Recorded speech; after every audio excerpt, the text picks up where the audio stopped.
1, 2, 3, 4, 5, 6, 7, 8, 9, 10. Royal Blue Podcast sound check. 1, 2, 3, 4, 5, 6, 7, 8, 9, 10. Sound check. 1, 2, 3, 4, 5, 6, 7, 8, 9, 10.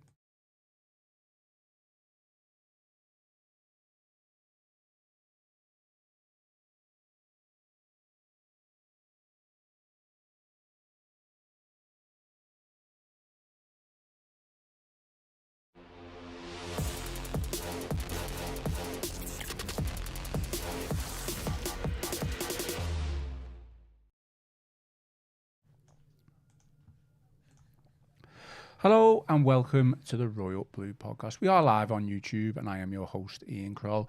Joining me in the Royal Blue studio today to talk all things Everton, we've got Gav Buckland. Gav, how are things? All good? Bit after last night. Yeah, a bit after last night, to be honest with you. Going to be an interesting one, is it, today? We've already had our post-mortem, haven't we? Yeah. Yeah, absolutely. Yeah, lots of things to talk about. I've just seen by the number of comments we've had already. Yeah, well, we always get really good interactions, so please keep the comments coming in, Absolutely. get your questions in, get your opinions in. Sat next to Gav, in between us, is Connor O'Neill, who we can thank for being late today to today's podcast. I apologise. It's on me. I apologise. How are you, Connor? All good?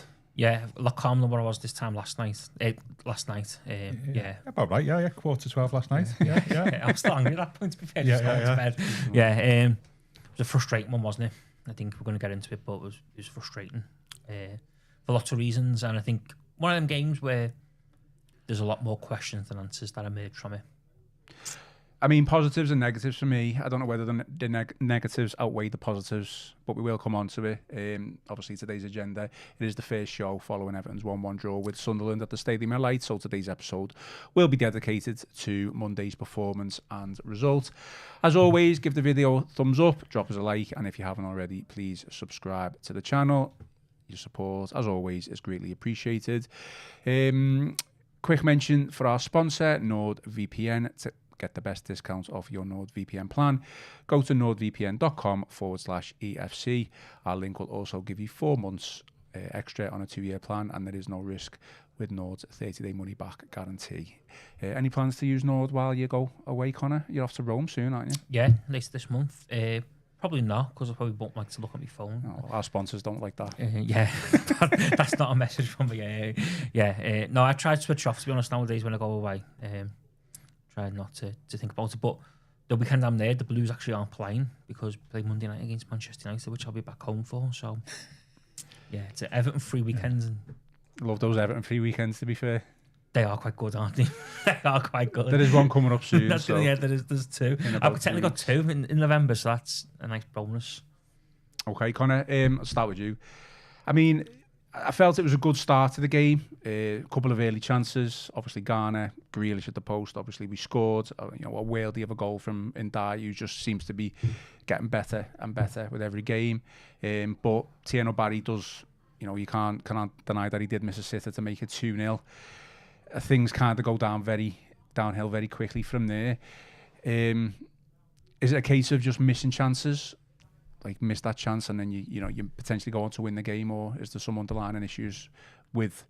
Well, there's naturally underlying issues because we've got issues. Like there's a lot of issues. This could be a long answer. This, yeah. I'm not going to name more because we'll still be here next week. But yeah, there is issues. I was quite surprised last night because I couldn't believe how well we started, because I actually thought they would start really well and on the front foot. With that. And the first 20 minutes, we should have been probably 2-0 up, easily 2-0 up. We were by far the better team.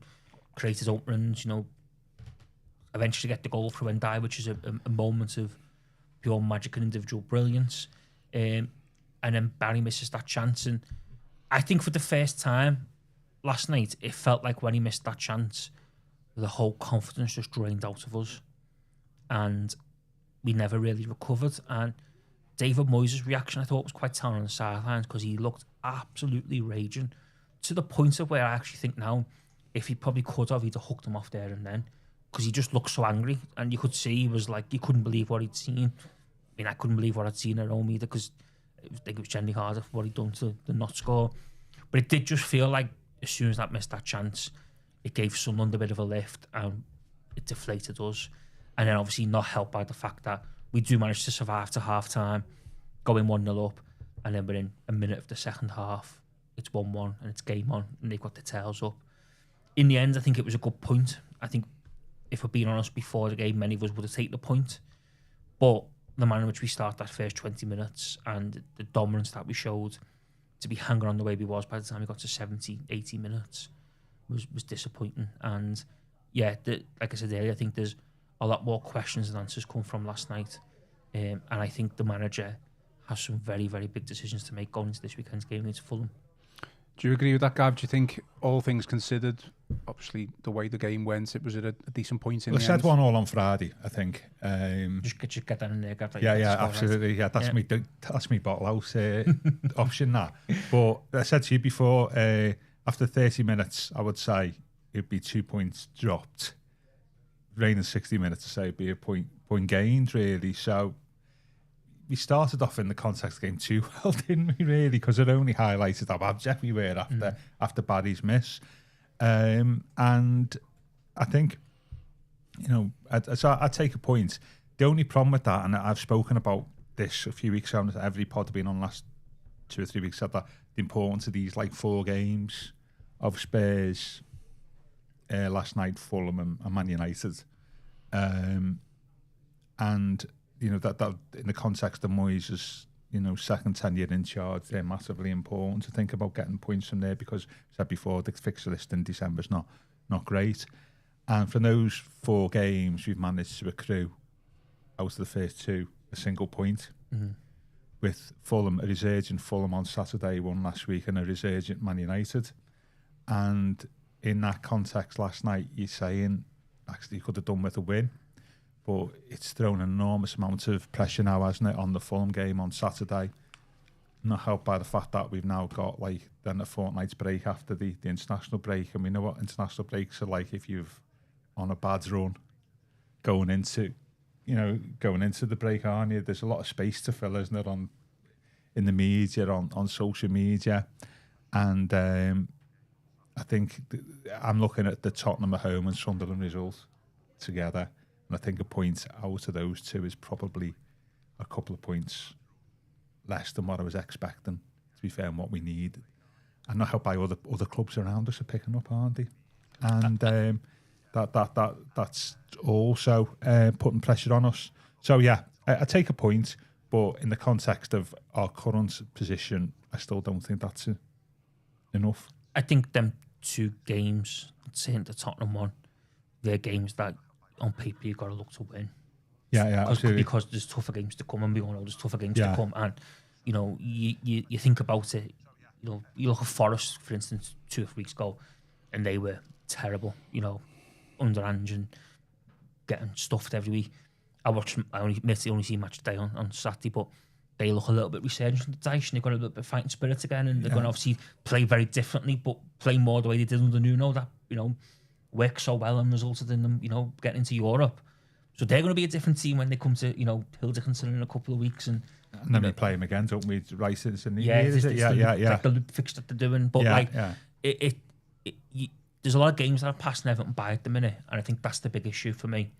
Is you look at since the start of the season to where we are now, there's a lot of games that have seemingly passed us by. West Ham at home, Villa at home. Okay, we got 2 points, but we probably should have got 6.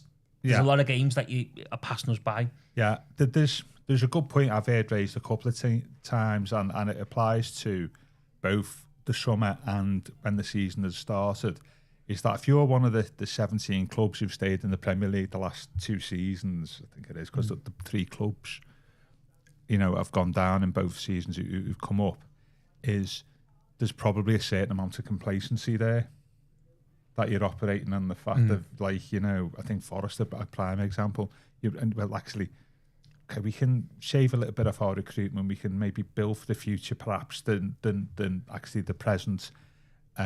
Once the season starts, I think we're going to be all right, because the 3 coming up are going to struggle.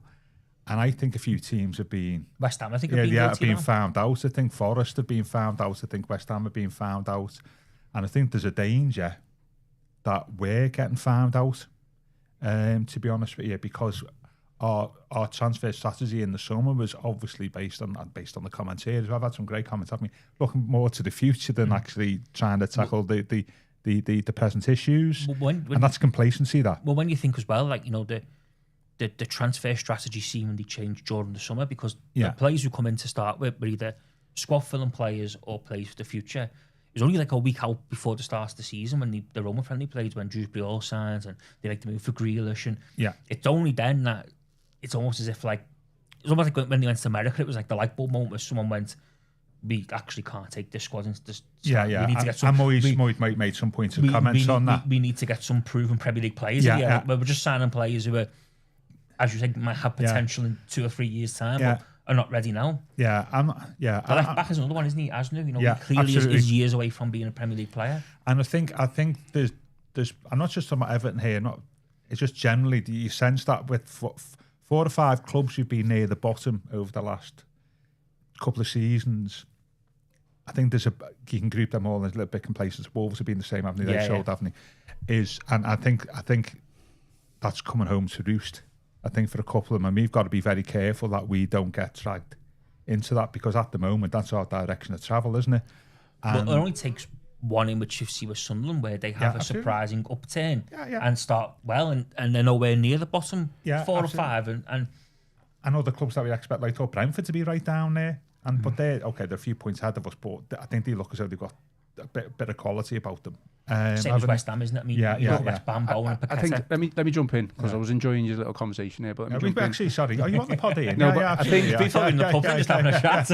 I think recruitment's a separate issue. This is not the issue from the last couple of weeks. It is based on it is an overriding issue. It is an overriding issue. It's probably the main issue, but not right now. The main issue is David Moyes getting the best out of his team and the players that he's got available. He made the comment prior to the Sunderland game where he said, we're doing as well as we can do at this moment in time, which I completely disagree with, because he's got options there available to him that he's just refusing to use, and he's watching players underperform week after week. He's thrown the strikers under the bus multiple times. I mean, it's like you were saying there, Connor, when Barry missed that chance, I actually thought Barry did okay last night. I thought it was one of his better games. No, it was one of his better games. Okay, he missed the chance. It was a sitter. Strikers are going to miss chances. Absolutely. But, you know, if he was to pull him off right after that, then completely throwing him under the bus, he's effectively blamed him. It was a strange substitution to take him off when he did, because I thought he was doing okay. Yeah, but that was what made me think like he was so angry with him, because it felt like the first chance he got him off, as if to say like, and even like, I think the camera, like Barry was kind of looking at the balls and said like, oh, I'm being hooked, like, you know, and you could see his face was looking. I think they said that on the telly, didn't they? Like he's looking around as if he's he's coming off, because he knows, like, you know, the way Everton play. When Beto or Barry sees the other one warming up and getting stripped to come on, they know the other one's coming off, because he's not going to put the two of them up front together, is he? He's never done that. You could extend that even further. As soon as they start, they know that they're going to be coming off probably between 45 and 60 minutes. But the way it kind of transpired last night did make me think he couldn't get him off quick enough. And, you know, it felt like the first chance he got last night, it was, and don't get me wrong, Barry didn't help himself by getting booked before half-time, by the way. And I think he's the type of player, Barry, at this moment in time, who's still a bit clumsy.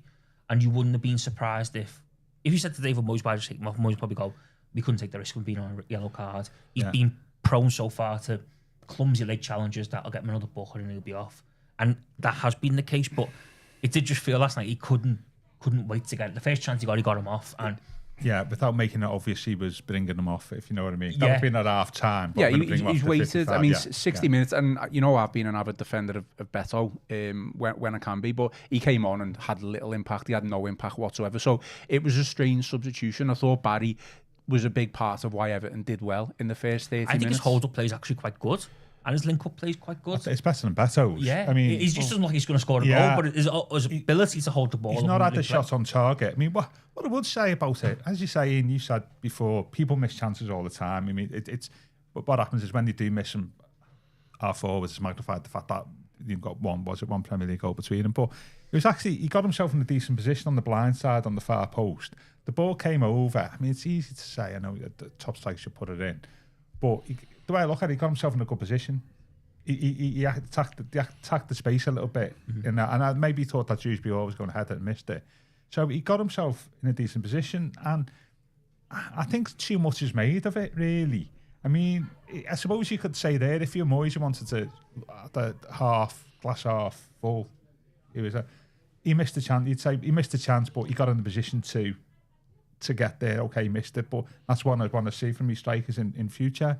And that's what you possibly say about privately seething. But people miss chances, and I think it's unfair to lambast the lad.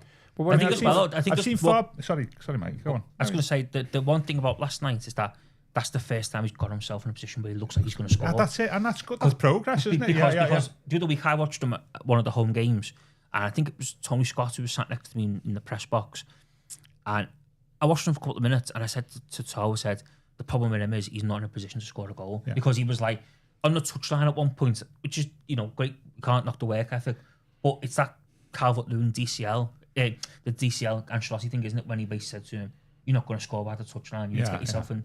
And last night felt like the first time where he'd made a great run, got himself in a position where he's going to score a goal. He's got himself a chance of scoring a goal. But that's progress, isn't it? Yeah, that's progress. But at the same time, I've put it this way: I've seen far better Everton strikers miss worse chances than that. Watching Everton over the years. So I think we may be a little bit unfair. I don't think it was right for Moyes to sort of, criticise him and then criticise him afterwards. I don't think his handling of the strikers, I think it's been poor, if I'm being totally honest. I think he's tried to obviously come out in the media and press conferences and encourage them and heap a little bit of praise on them for the work ethic and say we're working with them. But he's also been quite critical of them, though. That's what I mean. I think he's thrown them under the bus at times when quite clearly we're not playing to Barry's, to Beto's strengths, and hooking Barry at any chance he gets, and he's done the exact same thing last night when he had a good game. Well, Palace was another one, wasn't it? Got hooked at half time against Palace, didn't he? I think it was. There's been quite and obviously the derby, he hooked. He hooked. Was it Beto? Barry helped set up the goal, didn't he? Yeah. But we've had this conversation before. I mean, I think you've got to go with one of them. I don't think you do have to go with one of them. You've got Ndiaye there as well. Well, no, okay. Just setting aside. I'd just give Barry a run of games. To be honest with you, I think he, as Connor says, he offers more than Beto outside of the box. And I think he's young enough still to be tutored, isn't he, in the penalty area, these are the runs you make. What I would say to defend our strikers is you see the chances created, and the likes of Dewsbury Hall, Grealish and Ndiaye, they're right up there, aren't they, in the chances created, but they're all, when you have a look at the stats, they're all low quality chances. We've not put many, like last night, on a plate for the strike. He said, there you are, I put on a plate for you in the 6-yard box, just finish. We haven't created enough high quality chances, I think, for that one was last night, wasn't it? That was a big chance. But you think of the Tottenham game, the best chance we have is a goal ruled out off a set piece. Yeah. Well, the ball comes back in off a set piece, which is obviously the new modern trend of football. And the other one is just a cross into the box that Beto overhead kicks. Which he made something out of nothing. And the other save was like a shot that was deflected twice, wasn't it?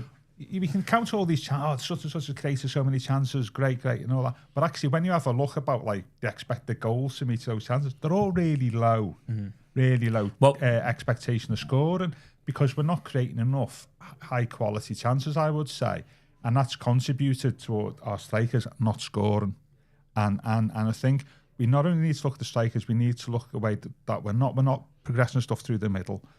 We're not, and also out wide, we're maybe not creating enough high quality. I get there that you also need the striker to make the right runs, and Beto's been guilty, hasn't he, a couple of times this season of looking at the ball when he should be attacking the space. So there's a role to play.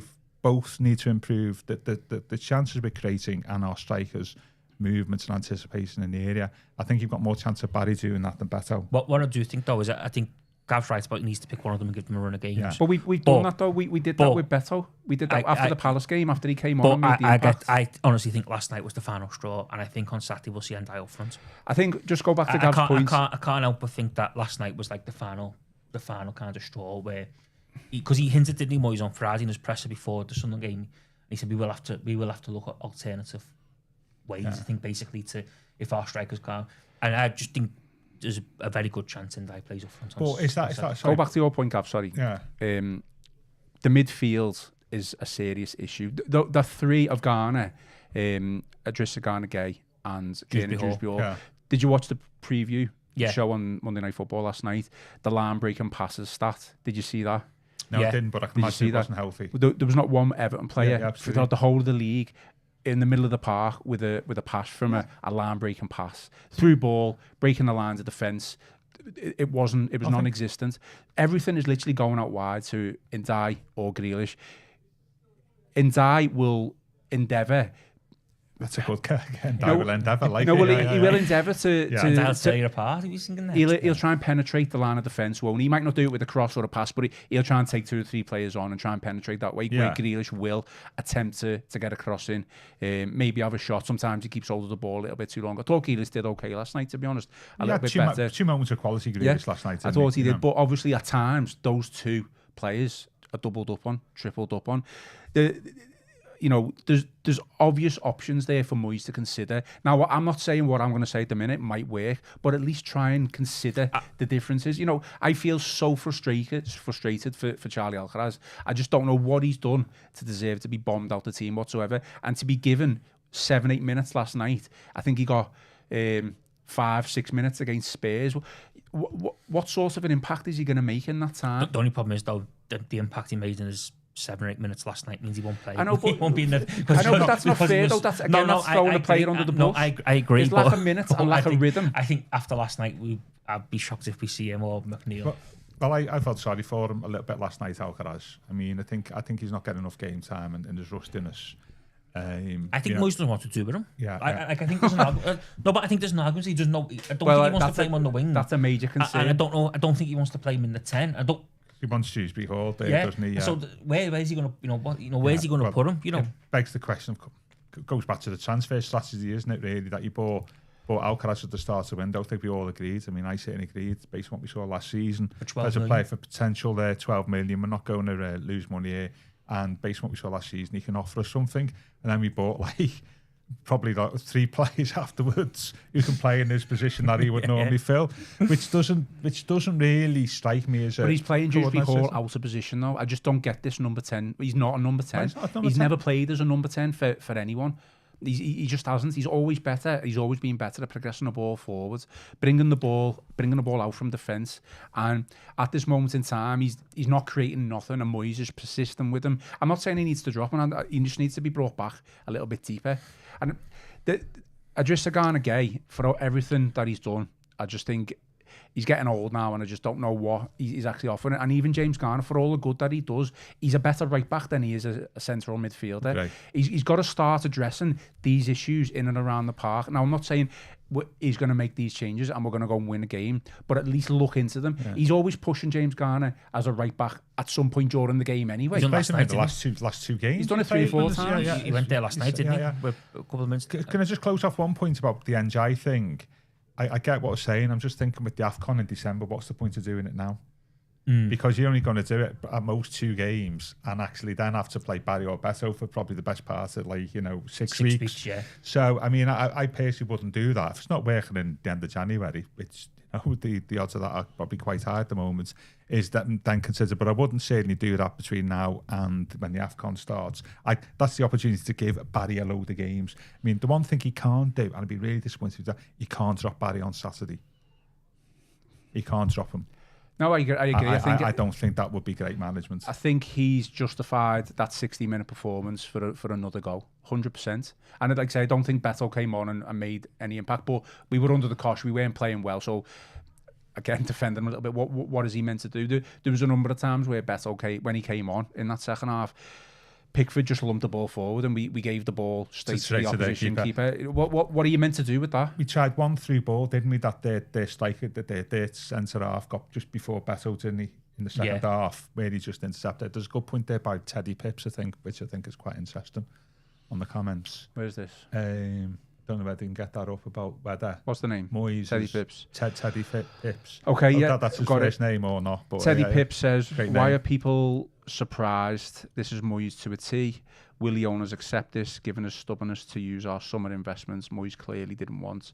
He's creating his own downfall. I mean, I've spoken about this before, about under the transfer committee, or what do you call it, you know. It always goes back to recruitment, doesn't it? But it is Yeah. a point, you know, Moyes is reluctant to use certain players. Yeah, but we've certain young players, but our transfer strategy, as we've spoken about, is during the summer we're spending. You know, you put Alcaraz in a young player, unproven category, wouldn't you really? Though he played well, you probably add Diblin into there, and Barry, though he's 23, you would still count him as a developmental player. That's a bit of a oxymoron, isn't it? But and the fact that he's given very limited game time to those three players indicates that actually, you know, the problem, you know, perhaps, and this is just an observation, not a criticism, I've said before, is that just shows you perhaps when you've got like 3 or 4 people involved in making a decision, you know, whose decision is fine, and what happens if one of them doesn't like the decision that's being made.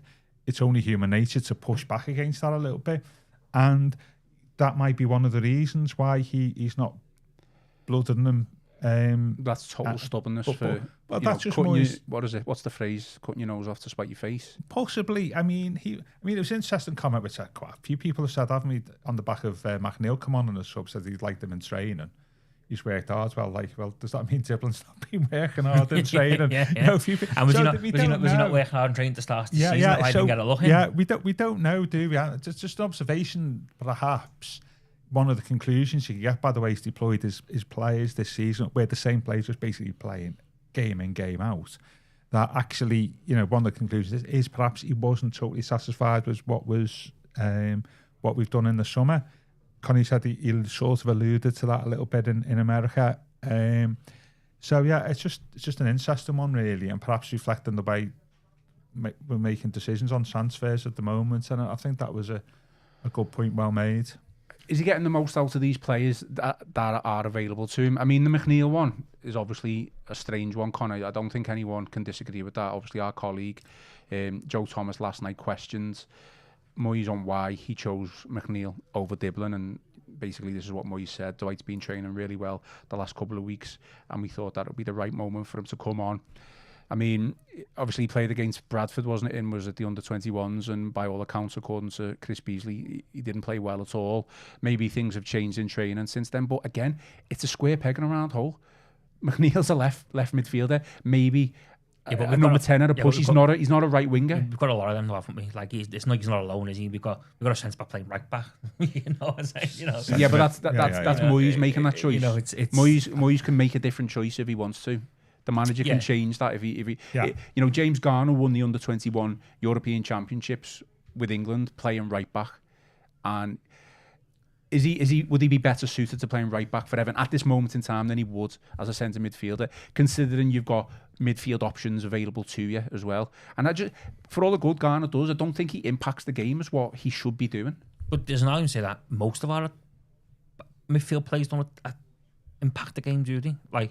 Well, yeah, they don't. Idrissa Gay doesn't. I mean, I'm a big fan of Idrissa Gay, but I think his ability to just pass sideways and backwards is shown week on week. I think. Well, he's more of what you would.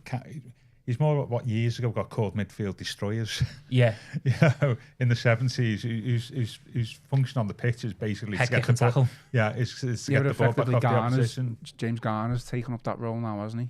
In that position, because he's a little bit more mobile, isn't he? You know, Dewsbury Hall doesn't impact the game, does he? As a number 10, Grealish is a very good player, but you know, ultimately he's been man-marked out of games, isn't he? Because everyone knows he's Everton's danger man. He's still able to create the chances, though, isn't he? Yeah, because he's got brilliance, hasn't he? That's why he's a very, very good player.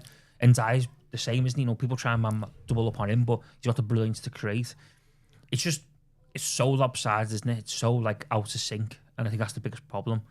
Is David Moyes needs to do something, and it's not going to be fully in sync because the centre forwards and there's a lot of issues, and you know, but he does now need to hit a bit of a refresh to try and get it back into sync, because it just looks so disjointed. I mean, like for 20 minutes last night we were so disjointed, and it's just like, I mean, and I'm going to say this because someone had to go at me on Twitter last night for saying it, but Not the first time. thank God for Michael Keane at the back, because he has all of a sudden just emerged. Did you say that? Yeah. Well, that's the common view, isn't it? Well, someone told me that, and I should like, you know. No. But he's become the calming influence, Yeah. and so many times he just gets himself in the right position, sweeps up defensively, and Bells is out of trouble. Yeah. You know, and it's. Well, I think it was, Terry Smith, he's a big blue on Twitter, isn't he? And he said to point out last night, and it was like his Keane was our best signing of the summer. I think getting for another year, when he's passing the game, that contract becomes more and more important. And I think he plays really well. I mean, I thought he was a bit lucky with the handball. But I think, Keane, I've got this interesting theory about Keane. He's obviously a confidence player, isn't he? And I think it happened at the start of last season. I think he's a better player when the other centre half is struggling a bit, where he can be the main man, where they're relying on him a little bit to do his job properly, even more than what he would normally do. And he did that at the start of last season when Tarkowski was struggling. And I think he sort of plays better because that the team relying on me, and that gives me confidence, and I'm going to like get in the way of Everton and head the ball away, all the basic stuff, I suppose. But I think when he's the secondary centre half where the other one's playing well, I think he struggles a little bit. But I do think if he's the main centre half, I think that really imbues him with confidence, and that's reflected in his performance. And that's been the case most of this season. I mean, he basically played West Ham on his own, didn't he? Goodison were large parts, and it was sort of the same last night as well. And I thought it was a good, looking back. What I would say, and Chris Beasley pointed this out in his analysis this morning, and he's spot on. Is you look at Xhaka last night and he walked into Everton's midfield. Yeah. And he's exactly, that powerhouse. We're missing that, aren't we? Just physical, steps We've got ball, it. 10, 15 yards. We could have it, Roll. Well, we could, but we haven't seen enough. Obviously, he's had injuries, hasn't he? But, just that figure who gets the ball. And I think there was a point last night in the first half where Xhaka got the ball. He just drove 15 yards up the pitch by himself. Yeah. And it's like, it's almost as if to say, like, right, we're moving up now and I'm going to take everyone with me. Like, come on. And obviously, even, he puts himself about, and we just don't have that, like, not like old school hard man, but, like that imposing figure in the middle of the pitch who just goes and dominates. I think Kane and Dewsbury could do that if he played deeper. I don't think he's got the physical. I've seen numerous occasions where he's up the final third of the pitch and he needs to play that killer pass, which I don't think he's got in him, where he progresses the ball forward and then the killer pass just isn't there. If he was to play a little bit deeper, he'd be able to do that across from the transition from defence into attack and cross the halfway line. That's just how I see it. I just don't think he's got the physicality that the likes of Xhaka's got. I think Gravenberch has got at Liverpool, that ability just to, like, it's what really Onana should have been like at Everton, that ability to just be like, I'm gonna drive with the ball. That is a point, isn't it, though, as well? A nice segue into another point I was going to mention is there's a lot of talk this season, and you can see it visibly on the pitches. The game is, for lots of reasons, is far more physical, isn't it, this year? Yeah. There's a lot more talk about duels and set pieces and all that type of thing. Crunching tackles. We saw a few last night, didn't we? Mainly from Sunderland players. On Jack Grealish. Jack Grealish. And in that context, I think those two of Garner and Garner Gay, I think they're probably a little bit too lightweight in the Premier League this season for what you want from a midfielder. And you saw it with what you can get from, mentioned other teams, from the likes of Xhaka last night, is you have a physically imposing player in the middle of the pitch. That helps you so much, and we haven't got a physically imposing player. That's my point about James Garner. Yeah, and exactly. And I think Guy could do it, but obviously no. But I don't think he can, because I don't think he's got the physicality. He's got I don't know what he is. I don't know how high he is. You look at Arsenal, don't you? I mean, Arsenal top the league, and obviously but they've got some big, strong lads. Bryce, Gorkes. Absolutely. When we played Tottenham the other week, Pelini's a big, strong lad. He's in the middle of that pitch. And we lack. I think because of the Premier League this season, I think that's one of the reasons why I'm struggling.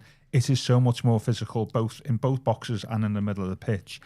And I think consequently, with a little bit lightweight, and throw Dewsbury Hall in there, Dewsbury Hall, Garner Gay is probably a midfield that you probably got away with in the Premier League 5 or 6 years ago. I'm not sure whether they get away with it now. You can see now, I think, why there was clearly interest in Souček in the summer. Yeah, absolutely, because 100%. Because he was clearly that person who Moyes probably looked at and thought, he can be the big imposing midfield, that the big, strong 6 foot lads going to get stuck in. Presence in both boxes. Presence in both boxes. Absolutely. Because you are right, Gav. You look across the Premier League, and it's no surprise. I mean, a lot's been made Liverpool, hasn't it, this week? But Gravenberch being out the squad, their team's been a massive blow because he's got that imposing, like, Yeah. You know, and Arsenal, I think, are the epitome of it. They've got some, you know, like Rice, obviously. Team of imposing but players. They've got some they? big, strong lads, haven't they? You know, and they put themselves about. But it's not like he hasn't got options to change it. Again, he can change it. But he hasn't got that imposing. Yeah, Rail, we've not seen presence, enough of Rail. But I do think that over the last few weeks, that's become increasingly apparent to me,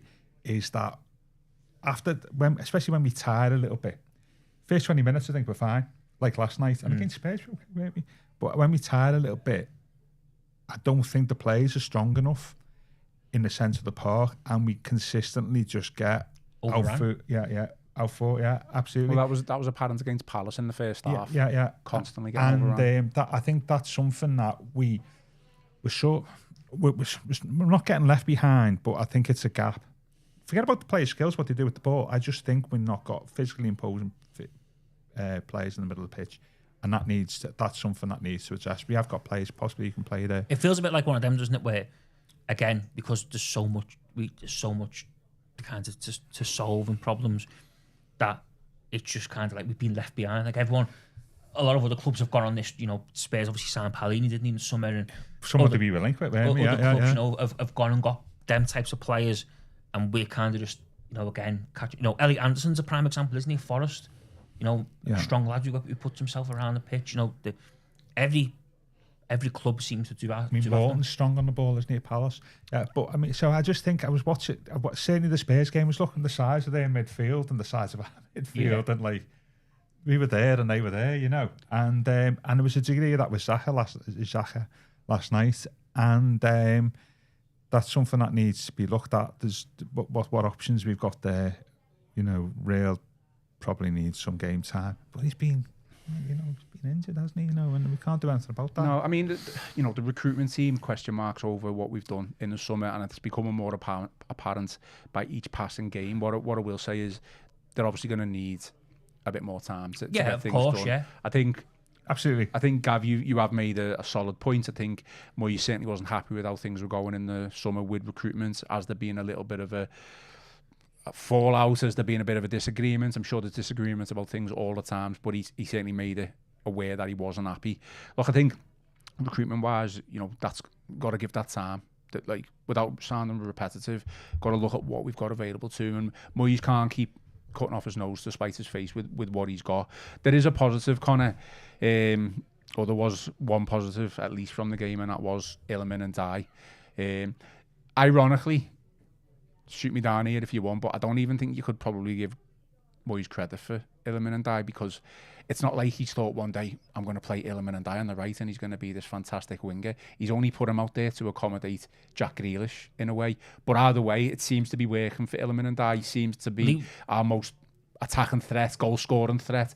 You know, what a goal. He was that before Moyes come in, wasn't he? That's what I mean. Like, So you know, like, it's not like he was that last season, wasn't he, when he come in? You know, he was the player who got people on the edge of the seats and got them excited, and he's been brilliant. He's getting better and better, isn't he? You know, his performances have been, you know, really good. And the good thing about Ndai now is, though, it seems like he's adding a bit of end product in there, because I used to think he'd often like gets the final thirds and shoot, and it kind of fall apart from a little bit. But it's clear he must be something he's working on, because he seems to have been improving the end product on his left foot, and he's adding goals, isn't he, to his game. You know, he's got a couple now this season, and he just looks the full package, doesn't he? We just need a few more like him. And obviously it's tough for him, isn't it? Because obviously he's not playing with a natural right back behind him. You know, Brian's done okay, but he's still not a natural, you know, overlapping right back, as he, you know, links to play. So he's having to do a lot of it himself and come inside. And, you know, last night's goal was just pure brilliance, wasn't it? I think Carragher was quite glowing off him on Monday Night Football and what he was saying. He said about the City game, wasn't he? Being best playing on the pitch for 60 minutes. Yeah, that was a great goal last night. I thought it had gone wide originally. You know, the way I thought he scuffed it too much. I mean, that was a fabulous goal. You won't see many better goals this season, than that. And I said before about, like, you know, it is a bit more physical this season in the Premier League. And so he went through 3-4 players.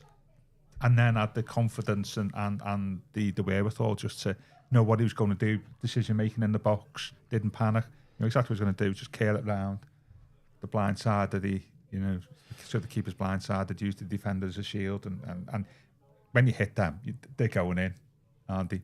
And yeah, that was fabulous. And you know, and fair play to Barry. He got himself involved in the build-up, didn't he? He got the ball back off the Sunderland player. I guess maybe a little bit lucky not to give a foul, but I don't think it was a foul. You've seen them given though, haven't you? Yeah. You've seen them given by the ref. I think it was a fantastic goal, and he's a great player, isn't he? And Jai, you touched on it. Did touch on it before. You know, no chance of him playing as a striker.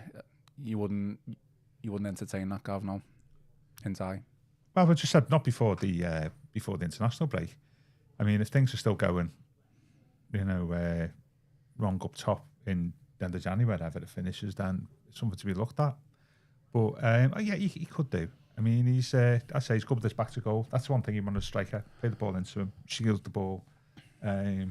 Like football here, aren't I? Yeah, I should think of ball here. Get a tactics board. Go up top on Sunday. Yeah, absolutely. Yeah, the other thing as well, over and he did limp off last night. He did limp off. I know Moyes kind of downplayed it a little bit, didn't he, afterwards? You know, maybe just a precaution. Yeah. But he did limp off. So, you know, obviously that's got to think about that, haven't you, for Saturday? Because, you know, is he out now? So just another good point. Somebody missed out who came on last night, Burnham. He gives you the physical presence in midfield, doesn't he? Yeah. And when he has come on, he has done that, you know, really. But he can do it from the start of the game. I was going to say, it's mad with him, is because the games he started, I don't think he's done. It was a Villa he started and he was really poor. Yeah. But you are right, the games he come off the bench, like the Palace one, he helped change the game when he came on. Absolutely. Well, he got the penalty. Yeah, he started but when he starts, it seems like he doesn't. I thought he started okay against Villa. I just think he faded as the game went on, because we did but start he tends to run a lot of games. He tends to run a lot of the games, doesn't he? He fades out of them. But it is an option that I think should seriously be considered as in midfield as well. I forgot about him really, which probably says more about how little game time he's had this season. But yeah, he's option. I like Burnham, considering, like, you know, the circumstances that he was brought in. I think he's actually an asset to us. His physicality is an asset. And in the Premier League 25-26, I think he's somebody that actually we should be considering giving a run of games in the midfield. I think it'd be disappointing if some of these players don't come in on Saturday. I think if can you see it though? No, but I think if we get there, you know, when we're all at the grounds on Saturday and the team comes out, I think it'd be disappointing if it's more of the same again, because I just think now you got to a point where, you know, it's 2 Premier League wins in 8 or 9 games now, is it something like that? One winning 8 in all competitions. And that was a last minute fluke. I mean, I think Grealish did well just to get him in the area and anticipate. Yeah, you know, like, but we should have been probably dead and buried if we're being honest. The chances Palace missed, you know, it's not been great, has it? So I think probably the time has come for some changes, and you know what I think he'll do on Saturday. I think we'll keep the same team. Do you reckon? Yeah. I think he'll only change it after the international break. Yeah, well, it was interesting, was it, Joe? Yeah. Well, Joe Thomas wrote a good piece last week around what Gav said about AFCON and how certain players are going to come into the thinking, whether people like it or not, because obviously Idris Gana Gueye. Can we wait that long? And then Diagoff going to be very short. That's a good point, you know. Because we need, like, you were a little bit critical of Alcaraz, and fair enough, he didn't really have the impact that you would like in the 7 minutes that he had on the pitch. It's not just about... They're going to sit any more aggressive there, could you? No, I know, but I just think he's... You know, you're bringing these players on and you're just throwing them under the bus completely. Yeah. Okay, he's giving them a chance, but what chance is he actually giving them? Yeah. These players need to come into the team and have a little bit of rhythm. They need to know that they've been playing with a Jack Grealish, an Edelman and Dye. That's how you build up your confidence. And yeah, last night Alcaraz did a couple of wayward passes. It was slightly disappointing. The one time where he has had an impact this season, where he's been given probably his only chance, was a 45-minute second half display against Crystal Palace. And for me, he was a big part of why we came back. 100%, yeah, absolutely. I think I think it was the other week, like I thought the Tottenham game, I was disappointed he only got on for like the final 10 minutes in total. I thought he could have come on a lot. He's got to start. He's got to have at least earlier. 60, 70 minutes to build himself into the game and see what he can do. I think the problem as well is that if you look at the substitutions so far this season, not many of them have been game-changing substitutions, have they? The only Palace. Only Palace in the sense of, like, you know, Moyes. A lot of them it's been like, you know, a lot of times half time. One forward's off and one forward's on. we probably mixed second half. We had a couple of substitutes on, didn't we? That did okay. But again, no one was just like one forward was off and the forward come on. It's been a lot of that, and then you get to just like for like, isn't it? 80 minutes in, he might make it, make a change. Like the last 2 games, he's put Garner to right back, hasn't he? Took O'Brien off and looked to tweak things and stuff. But same old go-to substitutions. Yeah. Other than last night with McNeil, that was a bit of a mad one, wasn't it? I mean, obviously, we don't know what's going on in training and stuff like that because we're not watching. But it does. You do wonder, don't you? Like what's the plan? What is going? Yeah, what is going on a little bit because clearly, if you're a player who's in that squad who's not in the starting 11, you just resign to the fact that you're not going to get a look in because it's become quite ominous now, isn't it? Who he fancies, who he doesn't fancy, who he might reluctantly have to turn to if he feels like he's got to turn to, and it's all a bit boring and predictable. We have said there are a few options. I just don't think they'll be used on Saturday. I think he'll go with the tried and trusted because that's what he thinks is tried and trusted. And in his defence, he'll probably look at it and say, well, what did McNeil do when he come on? What did Alcaraz do when he come on? Yeah. And what did Beto do when he come on? But I'm thinking about Irabunum and Rollins people like that, and moving Garner to right back and possibly doing, getting Alcaraz instead of, so there are options there. But you just know how I hopefully proved wrong. I know how Moyes he's been like best part of like 15 years, across the 2 spells. The measured approach, isn't it? You just know what he's going to do, Yeah. And if it needs a risk, he's not going to take the risk. Well, I think as well. The other thing is he will know how big Saturday is because it's a big game. As a game, it's huge, isn't it? Because if they don't win, all of a sudden you're going into another international break on the back of a disappointing result, and people will be, as you said there, people start asking questions, and the games don't get any easier when they come back. Well, that's the thing, isn't it? And some good points there, like about, I think somebody said, like, there's the gap between the middle 10 and the table, it's like a win, isn't it? You can go up quite a bit. Would you got 12th last night if we did one, was it, or something? So, we're still in touch with the people above us, aren't we, at the moment, up to the, like, I think we're like 4 points off the Champions League places. I know, but that gap will quickly. Yeah, and absolutely, yeah. Well, don't forget as well, we have got to play a lot of people who are above us in the table in the coming weeks. Yeah. We played a lot of people who are below us. At the minute, you think of, we've been beaten by Leeds, we scraped past Wolves, we drew at West Ham. Yeah. There's we a lot of the teams who are in and around us. Well, the top 5 or 6 we're going to play now, Arsenal, Chelsea, Bournemouth. Yeah, Man United, Newcastle. Yeah, and clubs there, I say, Moyes has not got a great track record against away from home. Yeah, so and then throw into Bournemouth away, which has just become the ultimate graveyard for Everton managers. Graveyard for Everton managers. A reunion with Sean Dyche, thrown in there. Don't go there. It's Can we cheer ourselves up a bit? But no, I mean, I tell you what. By the way, thanks everybody for the comments. It shows you that when the times are hard, you always get great comments from fans, isn't it? Like, there's been really interesting stuff there off people. That's a good point there about West Ham, Forest. West Ham, Forest play Burnley and Leeds this weekend. Yeah. So the table could look, if we don't win, the table could look very interesting. You want 2 draws there, don't you? Come Saturday night, couldn't it? Because if West Ham win again, that's 2 wins on the bounce. And they're a point or 2 behind us, aren't they? And big momentum, and we've got to go down there. We've played them at home, I'm just thinking what Barry Glendenning from The Guardian is thinking at the moment. Well, I'm just trying to make some notes of the comments for me to read out, and I will. One thing that was... Sorry, you know why he said that? Because he tipped us to get relegated, didn't he? Did he? Yeah. The main concern for me was in comparison to Sunderland, a championship team who have come up to the Premier League and by all accounts look like they're going to stay up because they're nearly halfway there. How much more fluid and direct Sunderland looked compared to us in terms of an attacking threat. Yeah, we offer nothing of what Sunderland offered last night compared to maybe if you look back at how we played last season. Maybe you could say there's a comparison there, but we are so laboured, we are so slow. We offer nothing going forward unless it's coming from Grealish or Ndai. That is literally the plan, to give the ball to those two and kind of hope for the best, because there's nothing coming from elsewhere. So that is a concern, that a Championship team can come up and look miles better from an attacking point of view. And we're not really a threat in some set pieces. How many? We've had the Michael Keane goal, haven't we? We've had the disallowed goal from O'Brien in a season where 50%, what's it, 20% of goals this season in the Premier League come from corners, haven't we?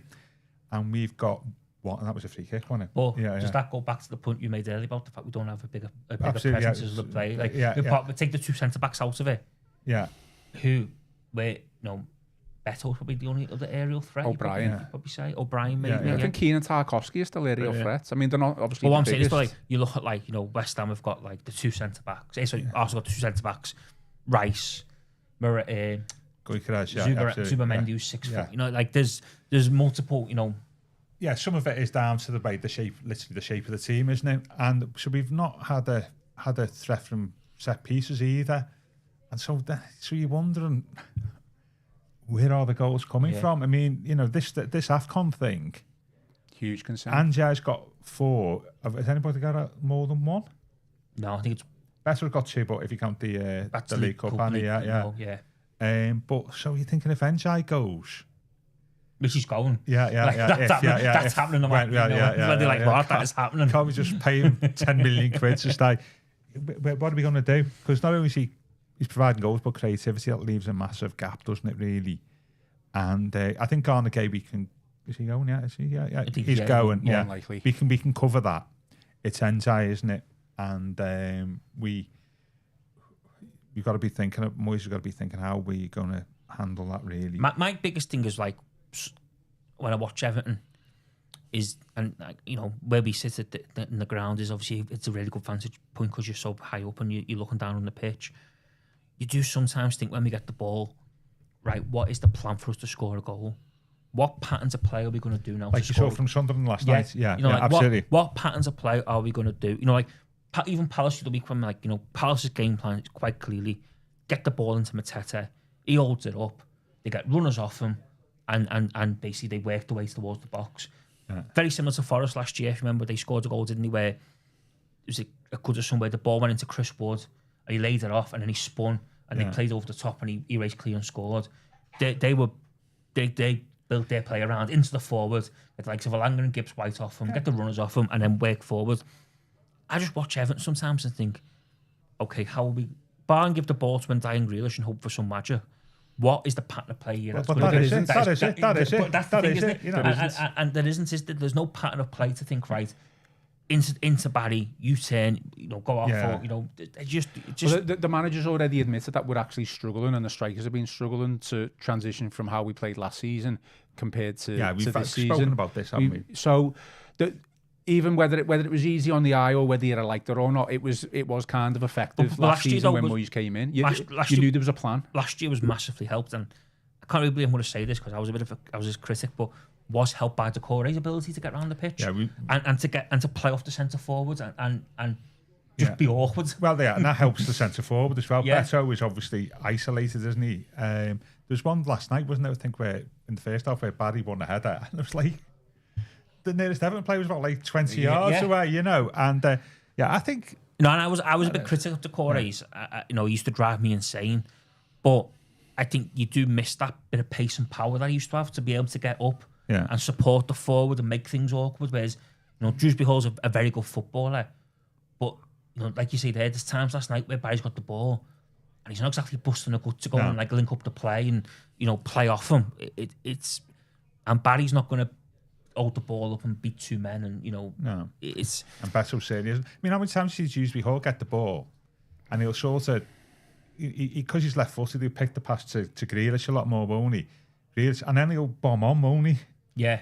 And then more often than not, the ball goes nowhere. Nowhere near him. But that's the other issue, though, isn't it? Because I think Dewsbury gets the ball, and far too often his thinking is to go out wide. Whereas as the number 10, that's great. I know he's playing that role. He should be. And Everton, but as the number 10, though, you should also be looking at your number 9 and thinking, what forward run are you making? What curve run are you making? You know, the best players in the world, the best teams, the best players, they have that bit of ability to be like, you know, I'm going to put it in that space there for our number 9 to run to.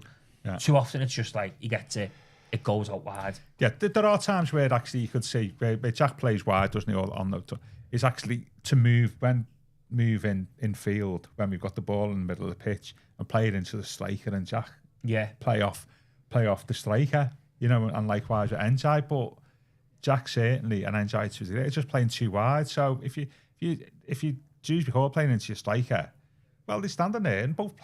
Yeah, and both additionally as well, miles away. Our two wide men, and it's not criticism this because it has worked, but our two wide men both notoriously don't play first time crossings to the box.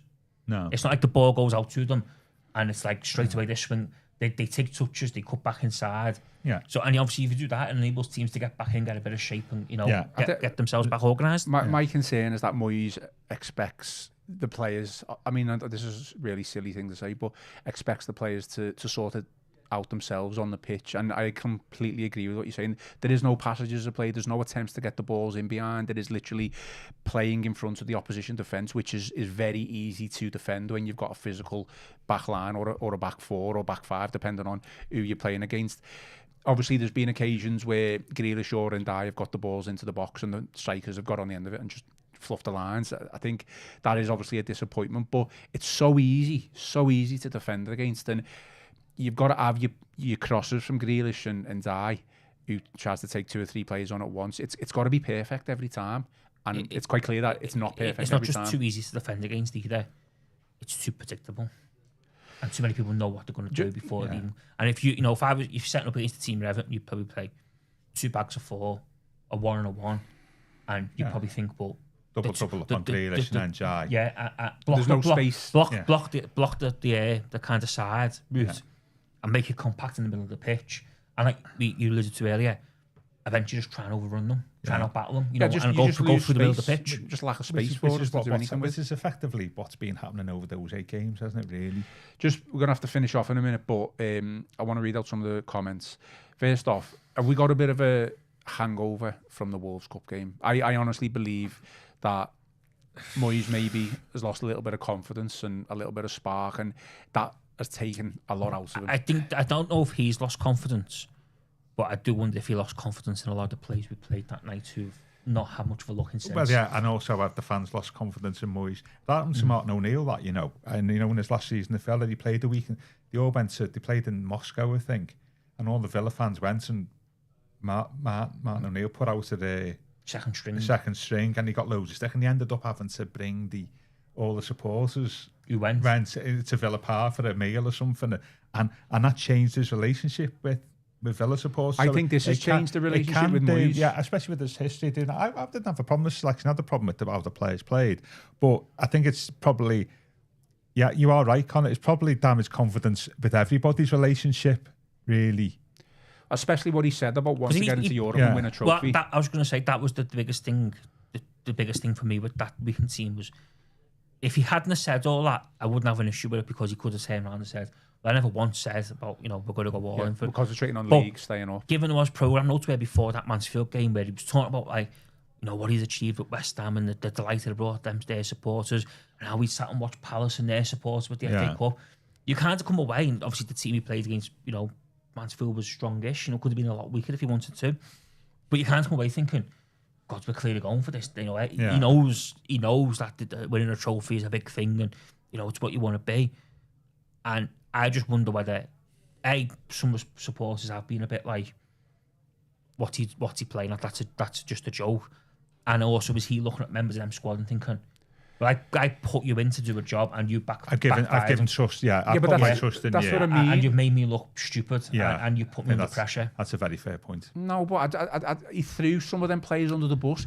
Some of those players have gone in cold without any minutes, without any rhythm whatsoever. So did Wolves. Half Wolves team, didn't they? They still a bit more. I'm sorry, but Wolves are a Premier League team. Just because the bottom of the Premier League doesn't make them a bad team. No, doesn't make them players bad. It doesn't make them a better team than us, though. Does it? On the pitch. I can understand if it was a team like a Mansfield or a lower league team that he'd done that against, but not against the Premier League team. Look at Liverpool the other day, getting beat 3-0 by Palace. They put out a weekend team, they got absolutely smashed everywhere. Yeah, but Palace is Palace is a decent team. I think they're full strength Yeah, team. we're not Just because Palace's team. Wolves are poor in respect to where they are in the Premier League, but doesn't make them a bad team, No, does but it? they still we put out weekend team. We just about beat them in the league. We put out. Yeah, we played well, didn't we? We put out weekend team. They put out a weekend team. All being equal, and the 7 of our players who played that night, outfielders ended the pitch. We're on the pitch at the end of the derby, so it's not as if like they've come out cold, like, you know. And you are right. I think the players didn't play on the night. I think there was within that. I don't think he should play Coleman left back, but I think you're right.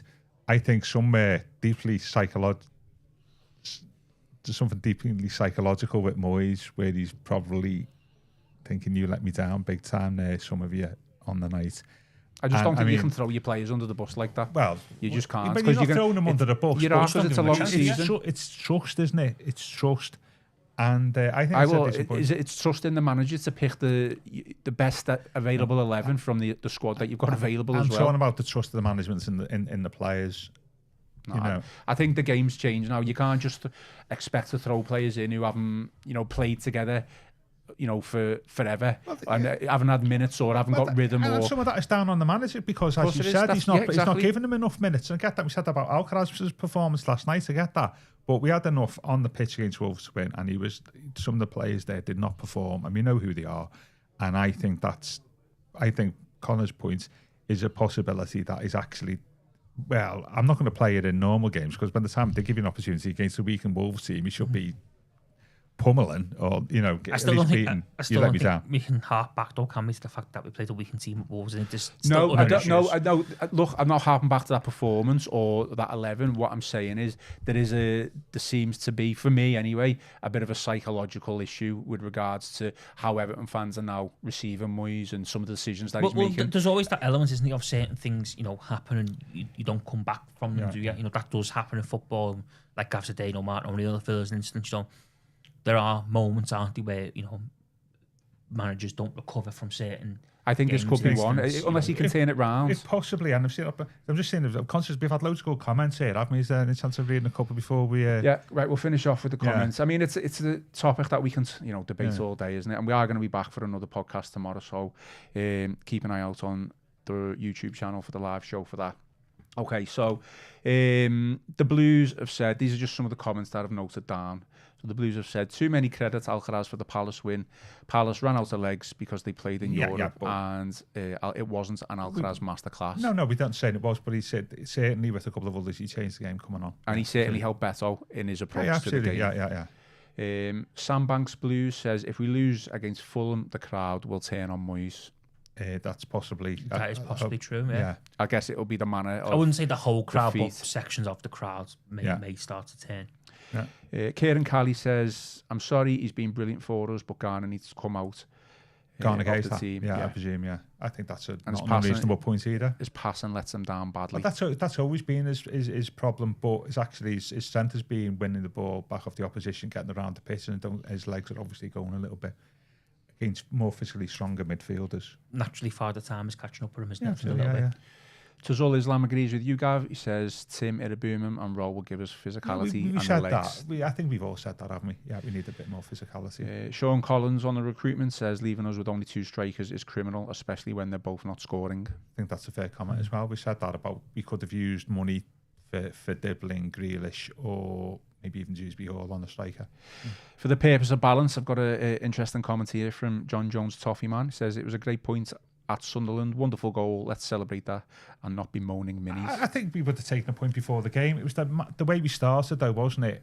First 20 minutes and we thought, these are hopeless, get 3 points, but the way the last 60 minutes panned out where we had what was a one shot, and as there's been a few comments here on it, like saying Sunderland aren't great, are they? We thought, as they were saying, like they're knocking the ball around the pitch, they went not great. That's 2 teams, isn't it? Essentially, we played the last 2 weeks because I didn't think Spurs were great either, no. and they got comfortably beaten last week, didn't they, by Chelsea, and they got beaten in Newcastle as well, didn't they? They got beaten Newcastle in the cup, and they pushed 3 past us, so comfortably. Yeah. Okay, last one. Tazul Islam says Moyes is so stubborn, it's his way or the highway, to the detriment of the club. He hasn't changed a bit, and we should never have got him back. I disagree with that slightly. I think the last bit. I disagree with that. What I'm disappointed in, and I mentioned this the other day, was that when Moyes came back, he made a couple of really, I'm going to go as far as to say, genius decisions, really good decisions that were for the benefit of the club. And results prove that. We were winning, hard to beat. I know we did lose a couple. And I just feel, certainly since the Wolves game, he's almost reverted back to type, stubborn Moyes, predictability, cutting off his nose to spite his face, not changing because maybe he's got his favourites or maybe he just thinks that these are the players that are going to win us the game. He's going to play the percentages and stuff like that.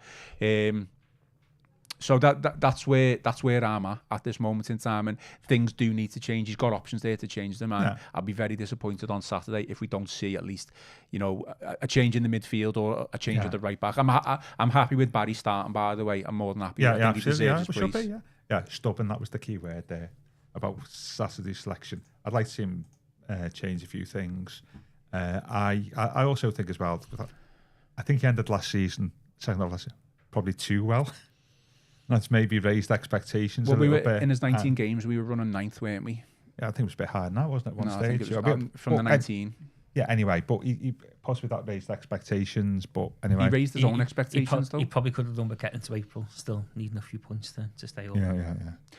Anyway. But back he got to March and was already... Any final thoughts? We have got to shoot off. I'd just like to thank everybody for the comments. There's been lots of brilliant comments that I didn't have time to read out.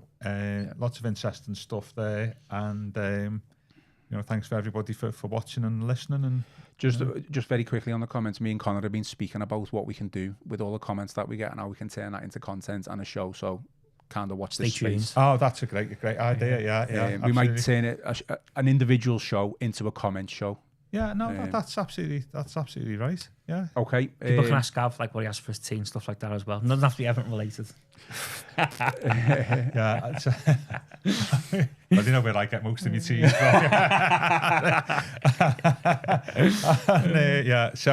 I think everybody's comments today have been great, really interesting ones. It's always good to get a different perspective. And, really appreciate everybody watching. Okay, we are in injury time, so we will finish off today's show. Please remember to give us a like and subscribe to the channel and drop us some 5-star reviews on Apple and Spotify. We will be back tomorrow with the Wednesday show, so enjoy your day and enjoy the rest of your week. I've been Ian Croll, joined by Gav Buckland and Connor O'Neill, and this has been the Royal Blue Podcast.